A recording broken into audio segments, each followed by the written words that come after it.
Há mais ou menos uns 5 anos atrás, o Oscar foi alvo de muitas denúncias por conta do caráter racista da premiação, da falta de representatividade de pessoas negras. No entanto, agora esse ano tem vários negros indicados em várias categorias. Será que o Oscar, então, deixou de ser racista? Para discutir esse assunto, eu tô aqui hoje com a Luana Alves. Luana, quem é você? Oi, Gustavo, obrigada pelo seu convite. Sou Luana, sou psicóloga, sou educadora popular e sou vereadora da cidade de São Paulo pelo PSOL. Bom, para além de tudo, sou uma militante antirracista e eu gosto de falar de filme e de música, então valeu pelo convite. Eu que agradeço, e eu sou Gustavo Rego, e esse é o Cineolho.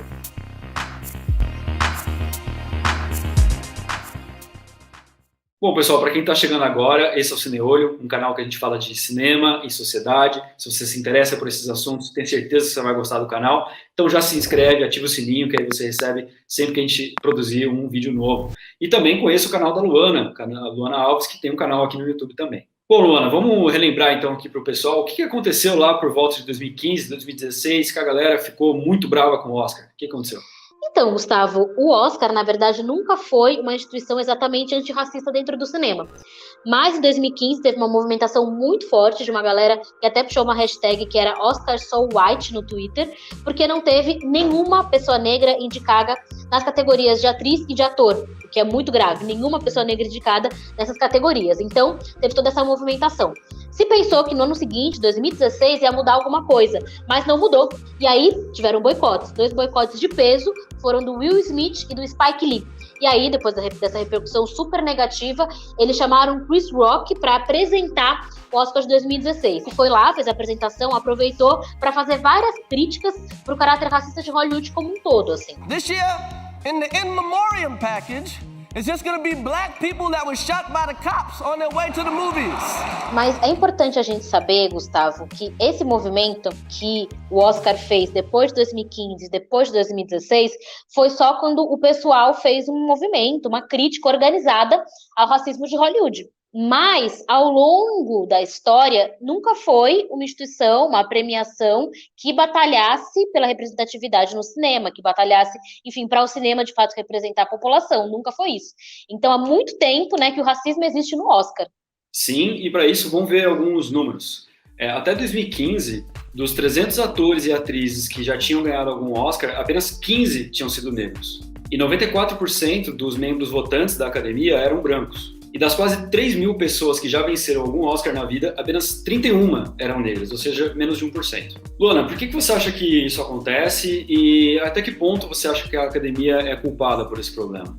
O Oscar, Gustavo, ele é uma parte importante do cinema, né? E o cinema é uma parte muito importante da cultura. Então, o que acontece é que a cultura, né, a maneira como a cultura no Ocidente acontece, que é uma cultura racista, ela se expressa no cinema e, obviamente, se expressa no Oscar. Né? Então, de fato, existe, não dá para dizer que é necessariamente apenas uma atitude deliberada, pensada, racista das pessoas que votam no Oscar, enfim, das pessoas que fazem o Oscar. Mas não dá para falar também que é só uma estrutura, que é só um movimento da sociedade que eles vão atrás. Porque o Oscar também faz opinião. Então, tem a ver com uma questão estrutural, principalmente porque a cultura está no centro das estruturas, na minha opinião, não é uma coisa menor, né? Quem você vê na TV, quem você vê como exemplo de beleza, quem você vê, quem ocupa o seu imaginário, o cinema tem muito a ver com isso, está no centro da estrutura. Mas não dá para se esconder na estrutura. Então, o Oscar, apesar de estar dentro do racismo, não dá para falar que não tem possibilidades, que não tem ferramentas, que não tem instrumentos para tentar combater o racismo na cultura. Principalmente quando a gente tem já há muitas décadas várias pessoas negras que fazem cinema. É meio clichê falar isso, mas é verdade, a gente está já no século XXI. Eu não acho que essa é uma questão estrutural, eu acho que é uma questão deliberada de quem faz o Oscar. Sim, realmente, o cinema é uma arte relativamente cara de ser produzida, mais do que a maioria das artes. Então ele tende a refletir muito as desigualdades da sociedade. Agora, os produtores de Hollywood, eles são milionários, eles poderiam muito bem dar oportunidade para outras narrativas. Acho que isso, além de tudo, enriqueceria o cinema, porque traria novos talentos, novas visões de mundo. Exatamente, Gustavo. E também as críticas ao racismo do Oscar e de Hollywood, em geral, não é uma coisa de agora. Teve essas hashtags de 2015, 2016, mas a crítica à branquitude extrema do cinema é muito antiga, né? Eu tô aqui lembrando dos filmes de Blaxploitation. Eu tô lembrando de um filme que eu vi que foi o Shaft, que é um detetive negro pegando toda a narrativa super, super branca, super hollywoodiana super na fórmula da branquitude, mas com pessoas negras. A gente sabe que foi uma reação. Foi uma reação à branquitude do Oscar, isso nos anos 60. Assim, então isso é muito antigo, muito antigo. Bom, mas o racismo do Oscar não é só uma questão de representatividade. Acho que também tem a ver com a forma como o racismo e as relações raciais são retratadas nos filmes premiados pelo Oscar, né? Então, queria que, baseado nessa deixa aí, você comentasse o que você achou de Green Book, o vencedor do Oscar de 2018. Olha, eu acho que é isso, né? Não basta a gente ter pessoas negras nos filmes, a gente tem que contar a partir do nosso ponto de vista. O que eu achei de Green Book é que ele conta a partir do ponto de vista de uma pessoa branca. Né? Eu não estou falando que o filme é só sobre uma pessoa branca, é um filme que fala de relações raciais, que fala de família, que fala de afeto, mas é um filme que a trajetória do herói é de um herói branco. É isso que eu achei de Green Book. É um filme que é colocado, que é de alguma forma vendido como um filme sobre racismo e questões raciais e relações raciais, mas é sobre a trajetória afetiva, psicológica de um homem branco. E, assim, ok, ser um filme sobre isso, mas que seja nítido que é um filme sobre isso. Assim, o que eu achei é que o personagem negro, que é o Don Shirley, ele é um personagem que a gente só começa a ver quem ele é na segunda metade do filme.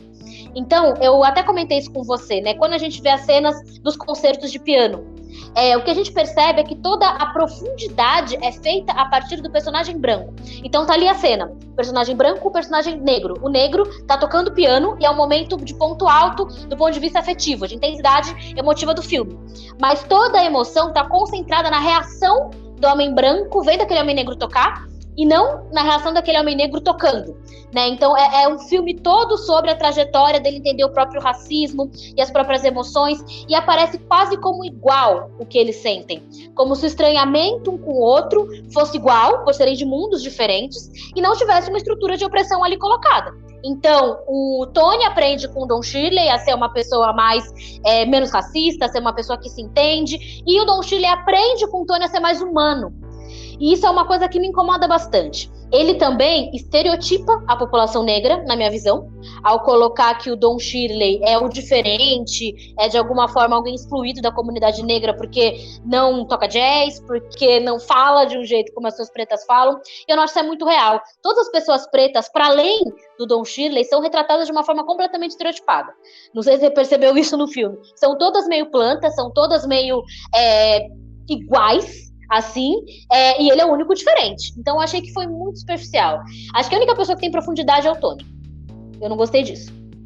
Inclusive, o filme, o personagem do Don Shirley não tá rompendo nenhum estereótipo. Na verdade, o efeito de humor causado por ele é justamente pelo estereótipo. Por exemplo, o que você esperaria no estereótipo de uma pessoa negra? O cara adora frango frito. Ele vai lá e não sabe comer o frango frito. O humor dessa cena tá nisso. Quer dizer, então ele ainda tá apoiado no estereótipo. Exatamente. Então uma coisa que me incomodou muito nesse filme é o quanto ele glorifica, o quanto ele elogia a postura da pessoa negra de se sujeitar à opressão. Então, o correto na história do filme é o Don Shirley que aceita a segregação, né? Que ele baixa a cabeça para o que está acontecendo e continua obedecendo. E o errado é justamente o motorista que parte para a violência, que fica indignado, né? Então tem uma cena que para mim é absurda, né?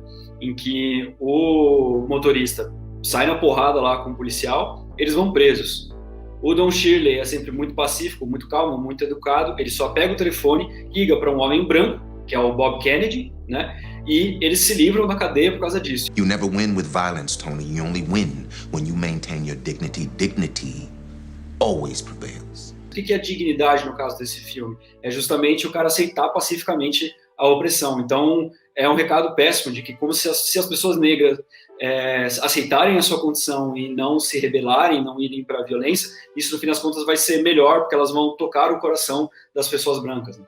E Green Book lembra muito um outro vencedor do Oscar de 1990, o Conduzindo Miss Daisy. Conduzindo Miss Daisy, para quem nunca assistiu, conta a história de uma mulher muito rica que está ficando muito velha, então não pode mais dirigir, e é uma velha muito teimosa, assim, muito turrona, ela não quer ajuda de ninguém, e aí o filho dela contrata um chofer para levar ela para os lugares, né, que é interpretado pelo Morgan Freeman. Ela trata muito mal o motorista, ela humilha ele, todo um assédio moral, só que é a mesma história, com o tempo eles vão desenvolvendo uma linda amizade. Então, de novo, essa mesma coisa de premiar a pessoa negra que baixa a cabeça para a opressão, porque o personagem do Morgan Freeman continua sendo muito educado, muito bonzinho, apesar de só tomar carcada o filme inteiro, e ao mesmo tempo cria a ilusão de que o coração da pessoa branca pode amolecer se ela tiver um contrato com uma pessoa negra e essa pessoa negra baixar a cabeça e tudo mais, o que é uma grande ilusão. Quer dizer, se fosse assim realmente, o racismo já teria acabado, né? Exatamente. E eu não sei se a ideia dos produtores de Green Book foi, de alguma forma, inverter, conduzindo Miss Daisy, inverter a relação racial colocada ali, mas se essa foi a intenção, eu não acho que ela foi cumprida, porque eu acho que é uma mesma continuidade, apesar da posição estar trocada do que é o patrão e do que é o motorista, a relação é um pouco a mesma. A pessoa negra ajudando uma pessoa branca na sua jornada de racista. Don't talk to me. Never gonna understand somewhere. What? Muito bem, e eu acho importante também a gente compartilhar com o pessoal a curiosidade de que, tanto em 1990, quando Conduzindo Miss Daisy ganhou o Oscar, quanto em 2018, quando Green Book ganhou o Oscar, estavam concorrendo outros filmes do Spike Lee. Em 1990, concorria Faça a Coisa Certa, que é excelente, muitíssimo melhor do que Conduzindo Miss Daisy, na minha opinião. E em 2018 concorria Infiltrados na Clã. Fica muito óbvio, né, como é de fato uma questão de posição política, assim, porque eu não vou dizer que Green Book é um filme mal feito, não é. Infiltrados na Clã, muito menos. São dois filmes muito bons, assim, do ponto de vista de filmes bons, assim, mas eles passam recados políticos muito diferentes, né? Eu acho que tem a ver com isso. Infiltrados na Clã é um filme que fala de combate ao racismo. É um filme que fala do racismo numa chave de combate a ele, não numa chave de sentar, dialogar com ele e ver como o branco pode se sentir melhor com isso. Quando eu assisti Infiltrados na Clã, eu saí com uma sensação muito forte, e eu saí com uma sensação que se falou sobre relações raciais numa chave de combate a ela. Né, e numa chave completamente diferente, que não perde o elemento afetivo, porque tem, né, tem romance, tem coisas que são relacionadas a relações humanas também, mas também coloca o racismo como algo que está na dimensão política que ele tem. E eu acho que a escolha por Green Book e não por Infiltrados na Clã tem a ver com uma linha política do Oscar mesmo. Sim, isso eu acho interessante observar, que não é que o Oscar não fale de racismo ou não goste desse tema. Na verdade, ao contrário. Existe no cinema um termo chamado Oscar bait, seria isca de Oscar, que são aquelas pequenas estratégias, elementos que alguns cineastas colocam nos seus filmes, porque sabem que agradam a academia. Então seria uma forma de ganhar Oscar utilizando esses elementos. Então, por exemplo, falar de história dos Estados Unidos, isso é uma coisa que rende muito Oscar, né? Ou então colocar um ator para ter que emagrecer muito ou ter que engordar muito de uma vez. Isso também tende a favorecer que ele ganhe o Oscar de melhor ator. Tensão racial é um Oscar bait, é uma coisa que o Oscar gosta de valorizar, mas com qual perspectiva? Então, é muito interessante saber disso, Gustavo, que relações raciais é um Oscar bait, mas é isso, a escolha vai ser sempre por um filme que fale de relações raciais, mas que não incomode o público branco. Muito bem, depois dessa repercussão muito negativa, o Oscar colocou até como presidenta da academia uma mulher negra. E eles criaram algumas metas de aumento da representatividade, do tipo dobrar a participação de mulheres, dobrar a participação de pessoas negras. E eles, agora, em 2021, eles superaram as próprias metas. E realmente, se você olhar para a lista de indicados, tem muito mais atores e atrizes negras indicadas ao prêmio, e mesmo em categoria de direção, etc., diminuiu bastante a proporção de pessoas brancas. Então, o que você acha, Luana? Você acha que isso foi uma vitória ou não? Você acha que o Oscar está superando o seu racismo ou não? O que você acha? Eu acho, Gustavo, que é um sinal excelente que tenha mais pessoas negras concorrendo nas categorias do Oscar, que tenha, de fato, aumentou o número de indicações de melhor filme, melhor atriz, melhor coadjuvante, que tem pessoas negras, isso é real, mas a gente sabe que isso não vai mudar a maneira como a indústria do cinema se comporta, né? Que, infelizmente, vê o público branco como um público a quem deve colocar narrativa, né? E vê o público negro como um público menor, e, enfim, um grupo de pessoas a quem se deve representatividade, mas não, de fato, histórias, entende? Porque a representatividade tem limites. Não basta a gente ali pegar e colocar pessoas negras para estar nos filmes. Tem que contar histórias do nosso ponto de vista e falar de luta antirracista. Isso é muito importante. E o que a gente percebe é que o Oscar, apesar de estar melhorando nesse aspecto de ter pessoas negras, ele privilegia, na minha opinião, narrativas relacionadas ao racismo que não falam exatamente de luta antirracista. Acho que uma boa interpretação disso tudo que está acontecendo pode vir de alguns filmes que estão indicados agora para o Oscar de 2021. Se a gente olhar para Uma Noite em Miami, Estados Unidos versus Billie Holiday e Uma Voz Suprema do Blues, a gente vai perceber que tem uma leitura em comum ali sobre questões raciais. Como fica a situação das pessoas negras quando elas atingem o sucesso?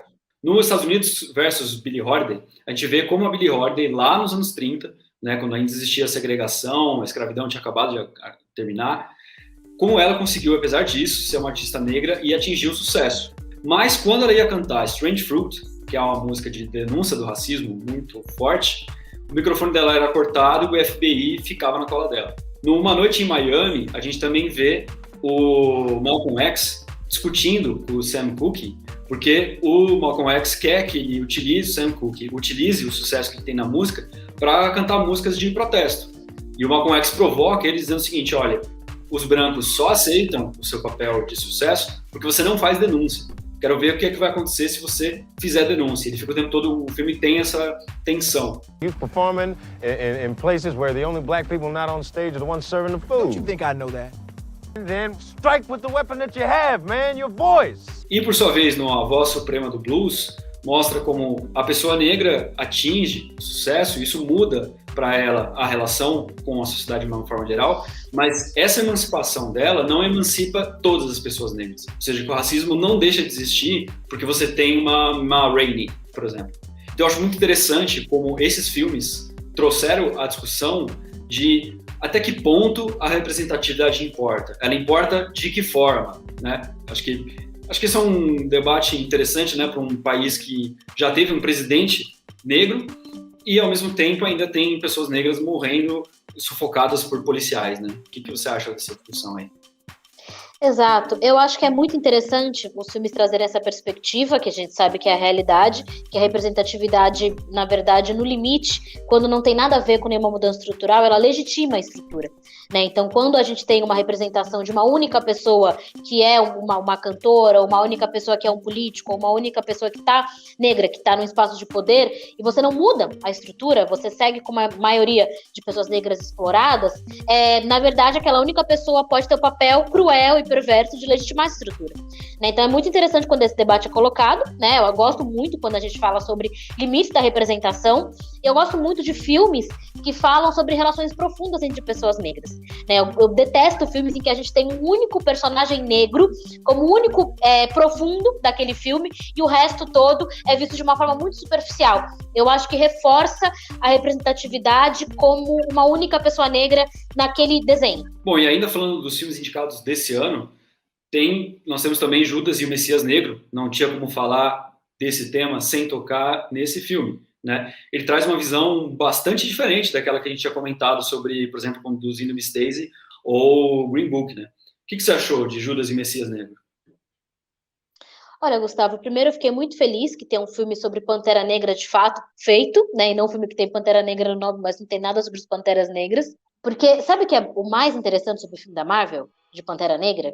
Que fala sobre os Panteras Negras, mas esconde. Tem o começo, que o pai do vilão tá ali no conjuntinho habitacional, no apartamento, organizando uma ação, tanto que tem um mapa, eles estão organizando uma ação de dar uma entrada num comércio ou num banco, uma coisa assim.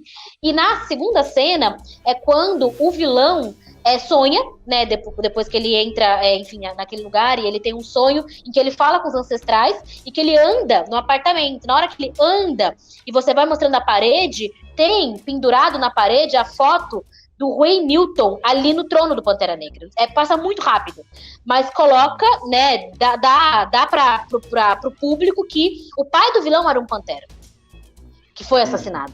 Isso é muito importante, porque não falou sobre o movimento social dos Panteras e falou do filho do Pantera como um vilão, né? E eu queria falar que eu torci pro vilão o filme inteiro, que pra mim ele tinha a política correta na cabeça. E foi, né, gente, eu vou dizer que eu sou o Zizek que falou de Panteras Negras, vocês viram a crítica dele. Mas pra mim é isso, pra mim é colocado que a única parte de Panteras Negras da realidade, de movimento social, é colocado como vilão.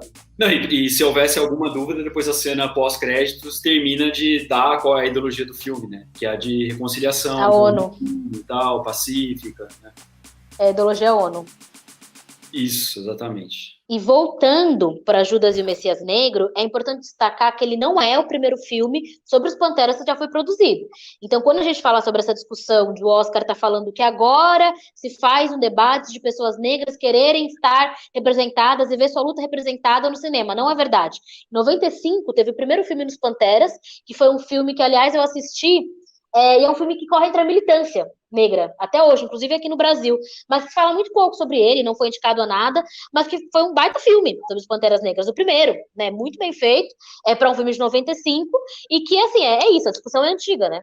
Sim, com certeza, filmes sobre os Panteras Negras não é novidade no cinema, mas o que eu acho que tem de novo, que é bastante interessante, é você pensar que os Panteras Negras, que já foram tão criminalizados na história dos Estados Unidos, agora estão representados num dos festivais mais importantes da cultura americana, que é o Oscar. He can have on a three-piece suit or dashiki, because political power doesn't flow from the sleeve of a dashiki. Political power flows from the barrel of a gun. É isso, Gustavo. Os Panteras Negras tiveram milhares de pessoas que construíram, foi um movimento social brutalmente forte, né, nas periferias dos Estados Unidos, e é um tabu, basicamente, se falar, foi por muito tempo um tabu se falar. Então é importante que hoje se fale de Panteras Negras a partir de uma ótica de luta e de heroísmo, que de fato foi uma luta heróica. Agora, eu gostei muito de Judas e o Messias Negro.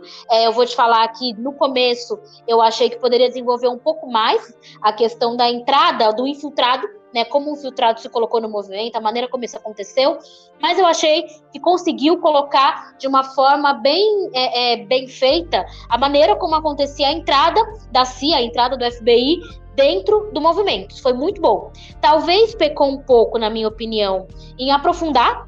Eu achei que faltou aprofundar o próprio Fred Hampton, né, colocar ele como mais humano, eu acho que seria interessante. Eu gostaria de um filme que colocasse o Fred Hampton como não tanto uma rocha de luta, uma rocha de força.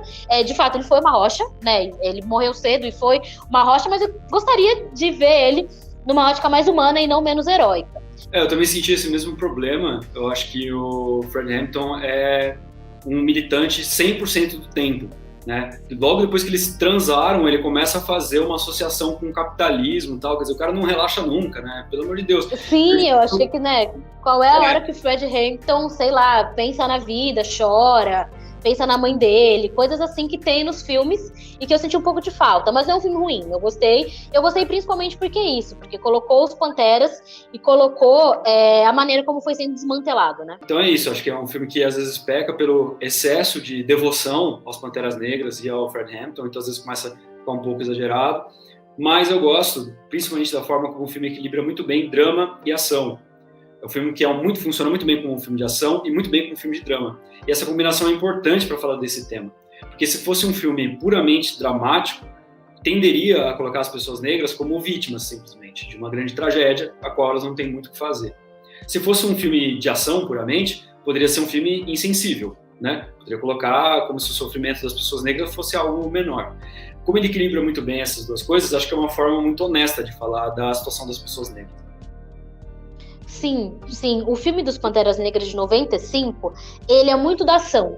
Eu acho que ele tem pouco drama.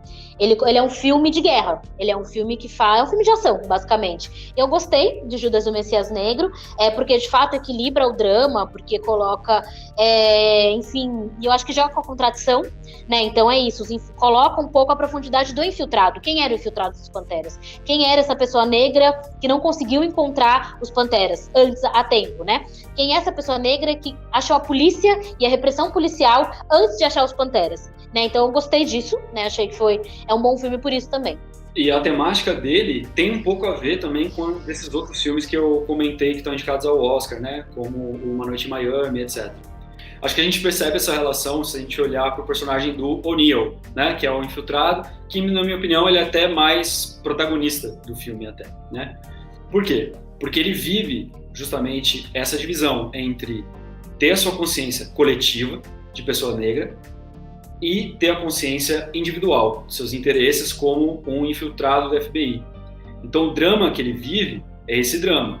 de se ele responde ao FBI porque é mais interessante para ele individualmente, ou se ele se deixa convencer pelos argumentos dos Panteras Negras. Então, acho que essa divisão de consciência interna a ele é uma divisão que muitas pessoas em situação de opressão podem se enfrentar em algum momento da vida. E eu gostei muito em Judas e o Messias Negro sobre como eles abordam a falsificação da história e o whitewashing. Então, quando o cara do FBI que está ali falando com o O'Neill para ser um infiltrado e seguir como infiltrado, ele compara a Ku Klux Klan aos Panteras. Ele fala que são a mesma coisa e que, na verdade, é eles, o FBI, que está lutando por igualdade. Né? Então, eu acho muito interessante isso, né? Porque da mesma maneira que pegaram Martin Luther King e hoje colocam ele como um líder da conciliação e da paz, fizeram esse processo que, enfim, algumas pessoas chamam de whitewashing, a gente vê o filme criticando isso. A gente vê o filme falando que é isso, né? Que ele chega, o policial do FBI, ele chega a falar para esse infiltrado que existiram pessoas que lutaram pelos direitos civis. E que essas pessoas são dignas, e que elas lutavam para votar, e que elas lutavam para não ter segregação, e que os Panteras eram os terroristas. E que eles eram os bandidos, e os negros de antigamente que lutavam bem. Então isso é uma coisa muito interessante da gente abordar. E eu acho que a gente ainda vai ver, em algum momento da história, os Panteras serem whitewashed. Isso vai acontecer ainda na história. Assim, eu acho que a tendência é isso acontecer. É a gente pegar as lutas que são antissistêmicas e verem numa ótica de que elas queriam reconciliação como uma forma de atenuar a luta antifascista presente. Muito bem, essa foi uma surpresa positiva também que eu tive em relação ao Judas e o Messias Negro. Porque eu fiquei muito desconfiado. Falei, não é possível. Quando a esmola é muito, o santo desconfia. Eu falei, não é possível que esse vai ser um filme que, de fato, vai retratar os Panteras Negras como um movimento revolucionário de fato. Eu pensei que ou ia criminalizar ou ia deixar eles meio pelegos. E, na verdade, não. Na verdade, ele tem uma abordagem muito, muito honesta, né? Isso me surpreendeu muito. Agora, justamente por tudo isso, pelo que a gente falou da característica do Oscar e tal, eu duvido muito que esse filme vai ganhar Oscar de melhor filme. Porém, quem é que imaginou que um filme como Parasita, um filme sul-coreano, ia ganhar o Oscar de melhor filme? Um filme também super de protesto contra relações de classe. Então, vamos se deixar surpreender, né? Quem sabe a gente tem uma surpresa boa aí. Quem sabe? Vamos ver se, de fato, o Oscar vai reconhecer esse filme, vai, enfim, premiar um filme que fala de relações raciais como a luta que é. Bom, mas então, Luana, respondendo a pergunta do título, afinal, o Oscar continua racista? O que você acha aí como síntese de tudo isso que a gente conversou? O Oscar, obviamente, ele continua sendo racista, assim, apesar dos avanços que são feitos. A gente sabe que para a gente ter uma cultura que não é racista, para a gente ter produções artísticas que não são racistas, a gente tem que estar numa outra estrutura social e econômica. A gente acredita nisso. Eu, particularmente, acredito nisso. Que a gente, de fato, vai ter representado na cultura, na música, no cinema, nas artes em geral, a população negra, as populações não brancas. A gente sabe que a mudança tem que ser da estrutura, tem que ser uma mudança gigantesca. Mas não significa, como a gente falou, que o Oscar não possa fazer esforços em relação a isso. E hoje, eu não sei se está fazendo de fato, né? Ter mais indicação de pessoas negras, ótimo. Mas a gente sabe que tem que ter muito mais que isso. Pessoas negras na avaliação, na academia, por exemplo, né? Pô, gente, então é isso. Luana, muito obrigado pela conversa. Aprendi muito sobre tudo isso, sobre relações raciais, sobre cultura. Tenho certeza que o pessoal que assistiu também aproveitou bastante. Foi um grande prazer. Então, pessoal, se quiserem conhecer mais do trabalho da Luana, ela também fala sobre saúde mental, sobre o cotidiano dela como vereadora de São Paulo, entrem lá no canal dela, Luana Alves, o link vai estar aqui na descrição. Imagina, Gustavo, obrigada por me convidar aqui. Estou bastante contente de falar sobre cinema com você e recomendo para todo mundo ver os filmes que a gente comentou aqui nesse vídeo. Veja Judas e o Messias Negro, que está indicado pro Oscar, e veja os outros, os mais antigos. Veja o Panteras Negras de 95, que foi o primeiro filme feito. Veja os filmes de Black Exploitation dos anos 60 e 70, que são os primeiros que começaram a questionar, né, a branquitude de Hollywood. Então veja os nossos filmes, veja a produção artística, principalmente as que não foram indicadas pro Oscar, mas que foram feitas. É muito interessante de ver. Então é isso, gente. Esse foi mais um Cineolho, analisando filmes, interpretando o mundo.